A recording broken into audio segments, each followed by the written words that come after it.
Have you ever met someone who seemed like they never studied? Yet, when the moment came, they had answers that left everyone speechless? Maybe it was that colleague who never carried books, never filled notebooks with colorful highlights, never looked like the serious student type, and yet always had the right reflection, a historical detail, a scientific explanation, or even a philosophical story ready to share. People like this intrigue us because it feels like they have mastered the art of learning without effort. It seems as if they absorb knowledge out of thin air. But in truth, something deeper is happening. We are witnessing what can be called the art of invisible study. Today, we live in a culture that believes studying means long hours locked in libraries, surrounded by fluorescent highlighters, sticky notes, and piles of books stacked on a desk. We associate learning with a sort of stage performance of effort, but this mindset creates a trap. We start to think that what really matters is not actually learning, but looking like we are learning. Think about social media. How often have you seen people post pictures of neat notebooks, organized schedules, and quotes about discipline and hard work? It's as if there's a collective obsession with proving to the world that we are studying. But does this really guarantee wisdom? A study published in the Journal of Educational Psychology revealed that students who spend more time making their study materials look organized often retain less content than those who spend the same time actually reviewing in a simple, practical way. In other words, the visible performance of studying does not guarantee invisible depth of knowledge. And so, the central provocation of this video arises. What if the most powerful way to learn is the one no one sees? In Eastern philosophy, masters have always reminded us that true discipline is silent. Take bamboo, for example.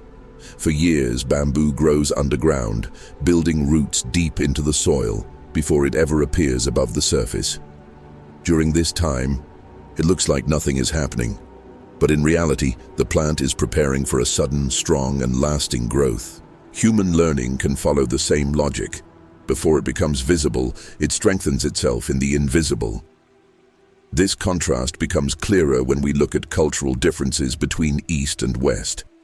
In the West, we are obsessed with diplomas, certificates, medals, and awards. We want external symbols to prove our competence. In the East, on the other hand, learning is seen as something that reveals itself in everyday actions, not in trophies. Lao Tzu, in the Tao Te Ching, wrote, "The wise do not display their knowledge and therefore they endure." That is exactly the point. Those who truly know have no need to prove it.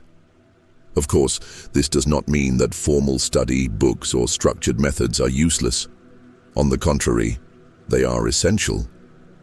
But there is another level of learning, a deeper one, which happens when knowledge integrates with life itself.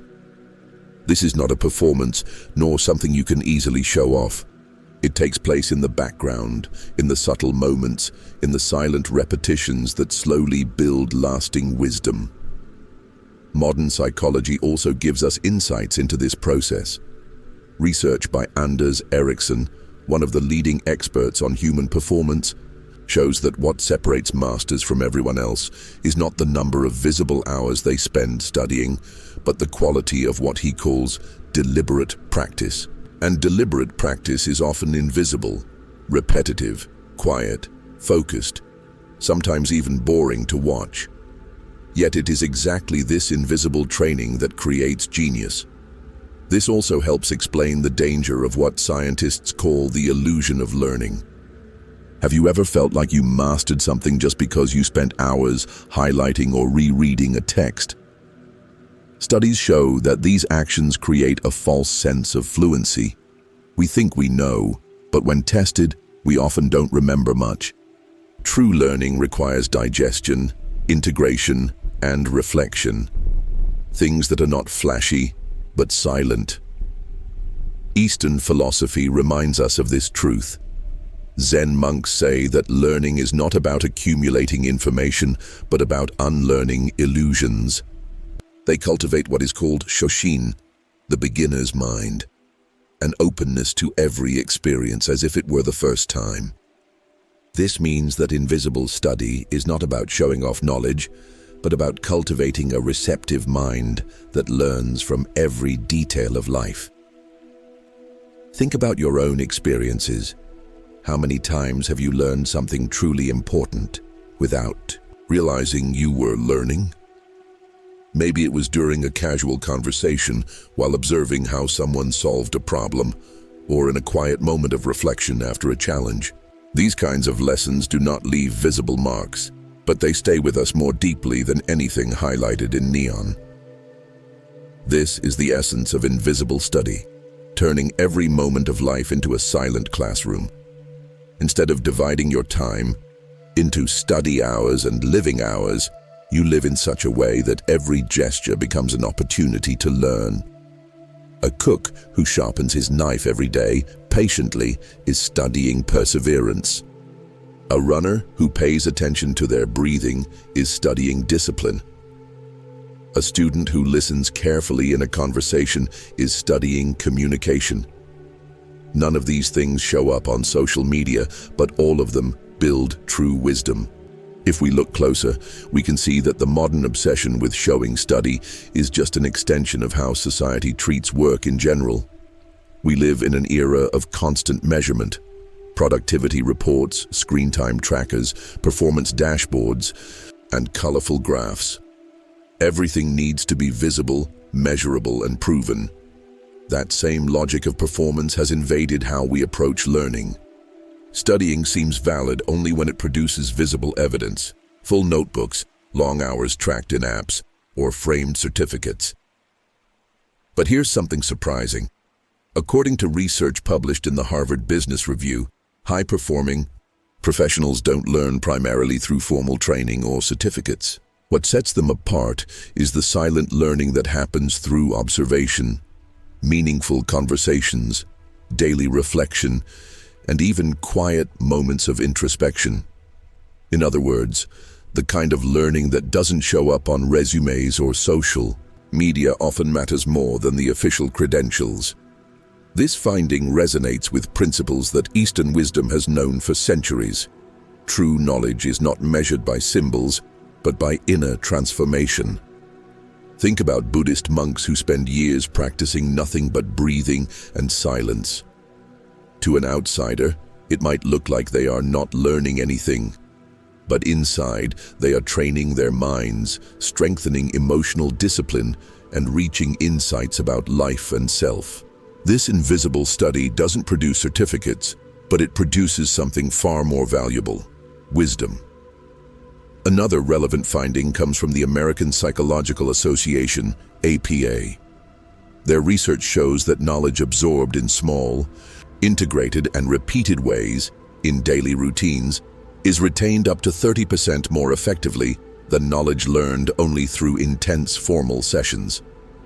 This means that when you spread learning throughout your day in small, invisible ways, your brain retains it much better than if you tried to force it all at once. This is essentially the Japanese philosophy of Kaizen, continuous improvement, through small, consistent steps that are so subtle they almost go unnoticed. Invisible study follows the same principle. It's not about spectacular breakthroughs, but about a steady, natural process that transforms you without fanfare. Here, another metaphor comes alive. Think of water. Water does not appear powerful. It flows gently, silently. Yet, over time, it shapes valleys, smooths stones, and carves canyons. Invisible study is the same, quiet, consistent without spectacle, yet capable of reshaping the mind in ways that last forever. But there's also a danger in focusing too much on appearances. A study conducted at Stanford University explored the concept of fluency illusion, the tendency to believe we've mastered something just because we've reread it or highlighted it multiple times. The result? People often overestimate their understanding. They confuse the reflection of water with the depth of the ocean. Invisible study avoids this trap by integrating knowledge into lived experience rather than chasing a polished image of studying. The key, then, is to avoid mistaking performance for essence. Invisible learners don't need to post photos of notes, track every hour, or prove how much time they spend in front of a computer. Their knowledge reveals itself naturally, in the way they think, in the way they solve problems, in the way they live. And this brings us to the final reflection of this first chapter. Perhaps the most transformative form of learning is the one that nobody sees. Invisible study is like a hidden flame. It doesn't need spotlights, but it quietly fuels the greatest journeys. Before we move forward, let me leave you with a quick invitation. If this content resonates with you, if these reflections on invisible learning sparked something inside you, consider becoming a member of this channel. Your support is what allows us to keep creating deep, thoughtful, and high-quality videos, bringing philosophy, science, and inspiration together. Next, we will go deeper into the invisible battlefield of learning, the inner conflict between our need to show results and the true essence of learning in silence. Now that we have uncovered the mystery of invisible study, it's time to face the central dilemma. We live in a world that demands constant proof. Diplomas, certificates, performance reports, test scores, productivity trackers, everything must be documented, measured, and displayed. In this environment, how can we cultivate learning that is silent, deep, and invisible? This is the battlefield of invisible learning. It is not a fight against teachers, classmates, or institutions. It is an internal struggle against the anxiety of needing to look productive all the time. Many students and professionals spend more energy showing they are learning than actually learning, and it's not entirely their fault. This is the inevitable product of the performance-driven society we live in. Consider the academic world. How often do we meet people with dozens of certificates from quick courses, yet when faced with a real-world problem, they struggle to apply any of that supposed knowledge? This phenomenon has become so common that it even has a name among researchers. Credentialism, the inflation of certificates that don't necessarily reflect competence. A report from the Georgetown University Center on Education and the Workforce revealed that more than 40% of professionals who pursue additional certifications do so not out of a real need for learning, but due to social pressure to prove relevance in the job market. The same conflict appears among students.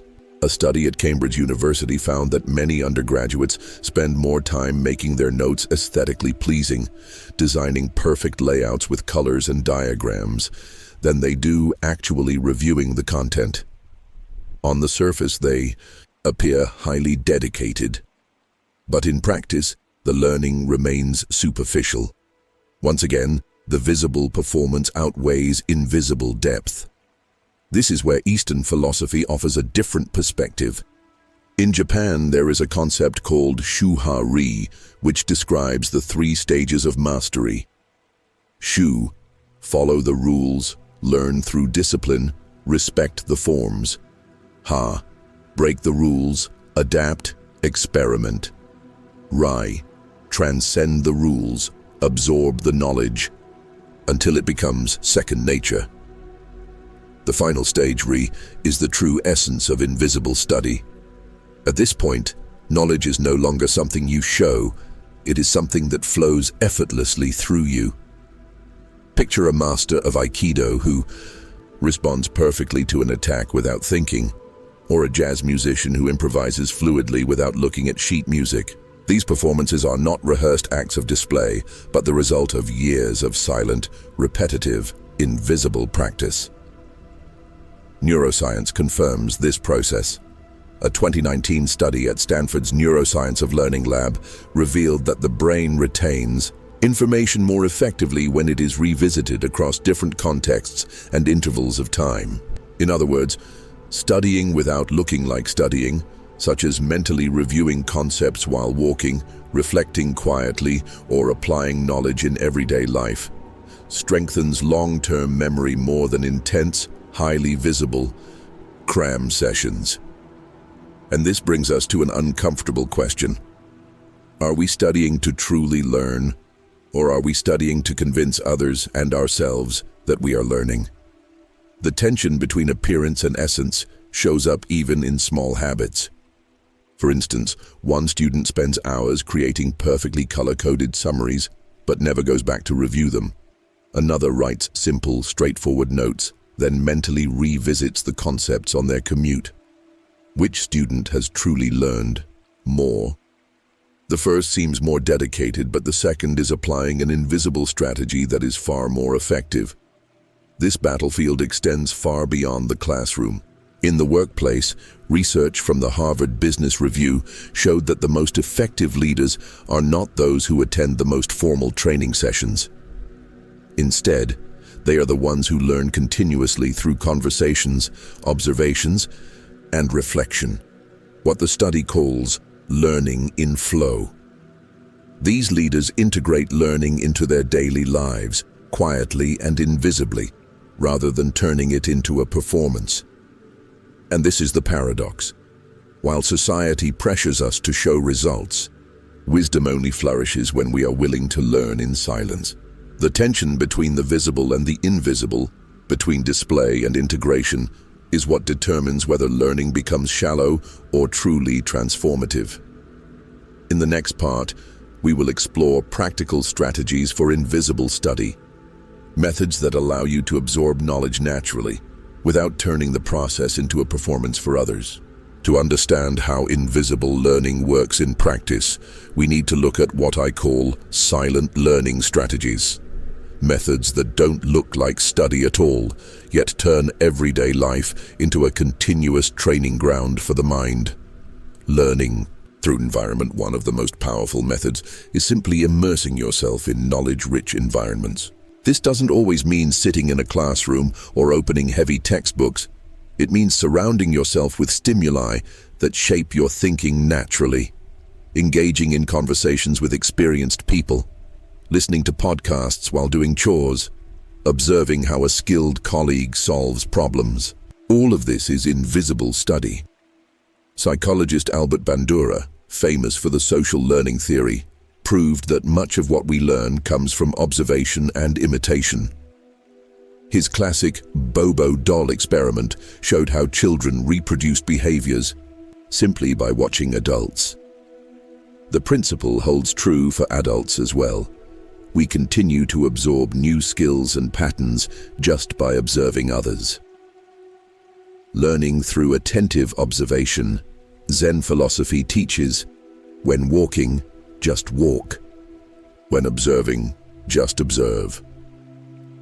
Paying full attention transforms ordinary moments into extraordinary lessons. Watching a chef prepare a dish, a calligrapher draw a kanji, or even a colleague present a project can become a complete lecture if approached with mindfulness. Neuroscience supports this. Studies at the University of Parma discovered mirror neurons, brain cells that activate not only when we perform an action, but also when we simply observe someone else doing it. This means careful observation is itself a powerful form of invisible study. Micro-habits of learning. Another essential invisible strategy is the use of micro-habits. Instead of reserving long hours for study, you integrate small learning practices into your day. Recalling a concept while walking, practicing vocabulary while waiting in line, or reflecting on an idea before sleep. James Clear, in his book Atomic Habits, calls this habit stacking, attaching a new habit to one you already do. For example, every time you drink your morning coffee, recall one thing you learned yesterday. These micro moments seem insignificant, but over time they build deep knowledge brick by brick. Silent practice and visualization. Top athletes often rely on invisible study in the form of visualization. Michael Phelps, the Olympic swimmer, revealed that before every race he visualized each stroke, each turn, each breath in vivid detail. This wasn't just motivation. Brain imaging studies published in the Journal of Neurophysiology show that mental rehearsal activates many of the same brain areas as real practice. You can apply this too. Before an exam, visualize yourself, recalling concepts smoothly. Before a presentation, rehearse your words mentally.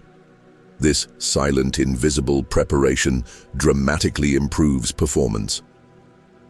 Natural, spaced repetition research published in Psychological Science confirms the power of spaced repetition.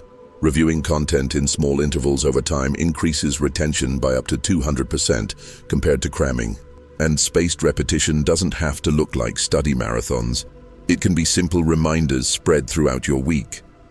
Interestingly, Zen monks intuitively practiced this.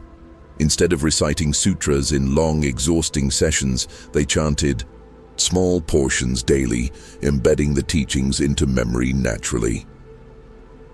Turning life into a dojo in Japan, a dojo is a martial arts training hall, but many masters taught that the true dojo is the world itself. Every situation can be training. A disagreement can be a lesson in patience. Listening deeply is training in empathy. Facing setbacks becomes training in resilience. This mindset turns life itself into invisible study. You don't need classrooms or certificates. Every moment is a chance to sharpen your skills, your awareness, and your wisdom. Evidence that supports these strategies. Erickson and Poole, Peak 2016. Elite performers excel not because of visible hours, but because of invisible, deliberate practice. Harvard Business Review. Effective leaders learn more through observation and reflection than through formal courses. Stanford Neuroscience of Learning 2019. Knowledge retained better when revisited naturally and in multiple contexts. American Psychological Association 2017.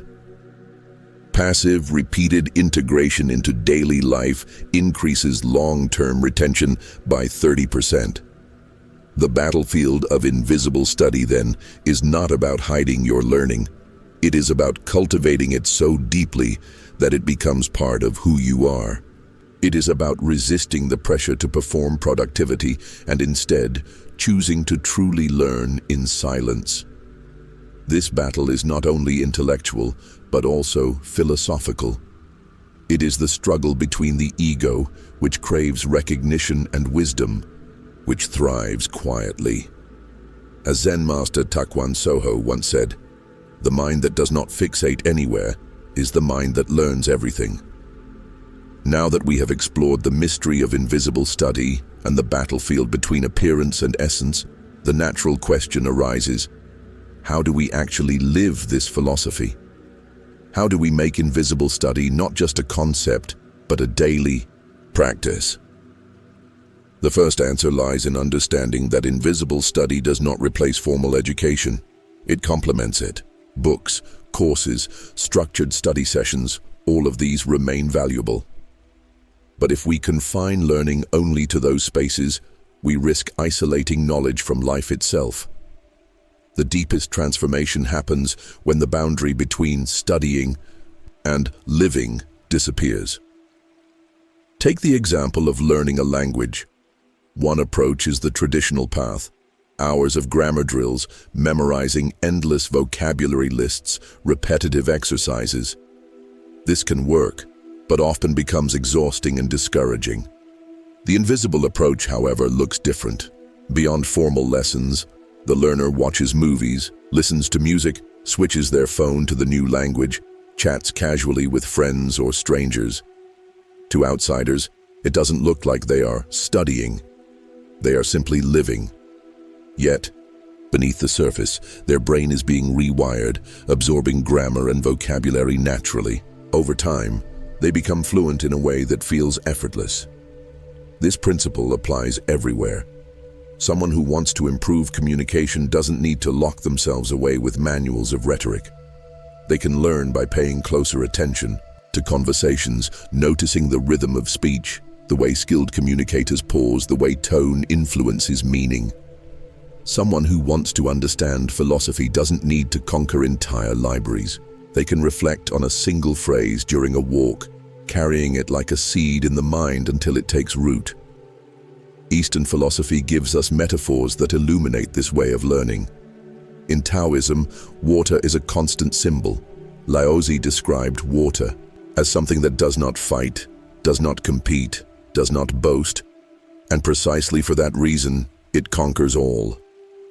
Invisible learning is like water. It doesn't seek recognition, but it seeps into every corner of life, shaping us slowly and deeply until transformation is undeniable. This shift in perspective reveals that study is not an isolated act. It is a state of mind. A cook who repeats the same motion of sharpening his knife each day is studying patience and precision. A runner who pays attention to breath and rhythm is studying discipline. A reader who pauses to contemplate one sentence is studying depth. None of these actions would be recognized as study in the conventional sense, but all of them build real wisdom. And here is the remarkable truth. Invisible study produces visible results without the need for performance. Knowledge doesn't need to be flaunted. It shows itself when life calls for it. A person who has practiced invisible study consistently will surprise others, not because they rehearsed a display, but because the knowledge has become part of them. Just like a martial arts master who reacts flawlessly in the heat of a moment, without thinking. Science supports this as well. Research published in Psychological Science confirms that learning distributed naturally across time is more durable than concentrated cramming. Similarly, studies from the MIT Media Lab on immersive learning show that we retain much more when knowledge is tied to meaningful experiences rather than consumed passively. This points to a practical truth. Adopting invisible study requires a new mindset. It's not about carving out study time separate from real life, but about transforming life itself into a study space. Walking, conversing, observing, reflecting, all become ways of learning. There's a Zen saying, "Before enlightenment, chop wood and carry water. After enlightenment, chop wood and carry water." The wisdom here is that true growth doesn't require leaving ordinary life behind. The mundane itself becomes the arena of transformation. Invisible study works the same way. It doesn't require escaping daily life, but embracing it with awareness, turning every act into a lesson. And if you pause to reflect, you'll notice you've already done this many times. Perhaps you learned punctuality by observing a colleague who always arrived on time. Perhaps you learned courage from a friend who faced hardship with grace. Perhaps you learned humility by noticing someone with great knowledge who chose not to boast. None of these lessons came from textbooks. They came from life itself, silently shaping you. This brings us to our first great conclusion in this final chapter. Invisible study is the most natural way of learning because it is already woven into everything we do. If invisible study teaches us anything, it is this. True knowledge does not shout. It does not need applause. It does not demand recognition. It simply exists, like a tree that bears fruit without fanfare. The tree does not announce that it has grown. Its shade, its branches, and its fruit speak for it. Likewise, those who practice invisible study do not need to advertise their learning. It shows naturally in their words, their decisions, and their way of living. This realization leads to a second great conclusion. Invisible study does not seek stages, it seeks roots. Instead of worrying about external validation, it focuses on inner transformation. The reward is not in certificates or praise, but in the quiet strength of wisdom integrated into daily life. Think of the samurai in feudal Japan. Many of them were not only warriors, but also poets, painters, and philosophers. They did not parade their artistic training as trophies. They integrated it so fully into their lives that the sharpness of the sword and the sensitivity of the brush became one. This invisible integration is what made them complete, not just fighters, but wise human beings. Taoism offers us another metaphor. Water. Water is humble. It flows downward to the lowest places. Yet, over time, it sculpts mountains and creates valleys. Invisible study works the same way. It may seem soft, quiet, and unimpressive, but with patience, it reshapes the mind and the soul. And this is crucial. Invisible study is not the absence of effort. It is effort without spectacle. It is choosing to observe instead of showing off. It is rehearsing silently instead of performing publicly. It is embracing the discipline of small daily practices that may go unnoticed but accumulate into profound change. Science backs this up. Studies published in Frontiers in Psychology show that implicit learning, knowledge acquired without conscious effort to memorize, tends to be more resistant to forgetting. Why? Because the brain integrates it across multiple neural pathways, embedding it in context and experience. That's why you might vividly remember a lesson you never studied but lived. But there is a barrier we all face: the ego. The ego craves recognition. It wants to prove, to display, to collect evidence of achievement. Invisible study requires surrendering that craving. Zen Buddhism warns us, a bowl already full cannot receive more tea. One must first empty it. To learn invisibly, we must empty ourselves of the need to appear knowledgeable. Only then can knowledge truly take root. This leads to the third and final conclusion. True learning is not about seeming, but about being. When invisible study becomes part of life, the results are undeniable. You no longer study only for exams, presentations, or promotions. You study for life itself. Knowledge stops being a temporary tool and becomes part of who you are. Confucius once said, "Learning without reflection is a waste. Reflection without learning is dangerous." Invisible study unites both, absorbing naturally and reflecting constantly. So the invitation is simple. Turn your life into a dojo. Every gesture can be practice. Every challenge can be a lesson. Every silence can be reflection. You do not need applause or certificates for this to matter. The recognition will come naturally, not through displays, but through the way you act, the way you live, the way you carry yourself. And perhaps this is the most beautiful part of invisible study. It doesn't seek recognition, yet inevitably, it earns it. Wisdom shines quietly, like the moon that lights up the night sky. The moon does not ask for attention, but it is impossible to ignore its presence. So I leave you with this final reflection. What are you already learning in silence, without even noticing? Maybe that is your most powerful knowledge. And if you choose to cultivate this art intentionally, you will discover that life itself can become an invisible school. One where every moment, every gesture, every breath is an opportunity to grow.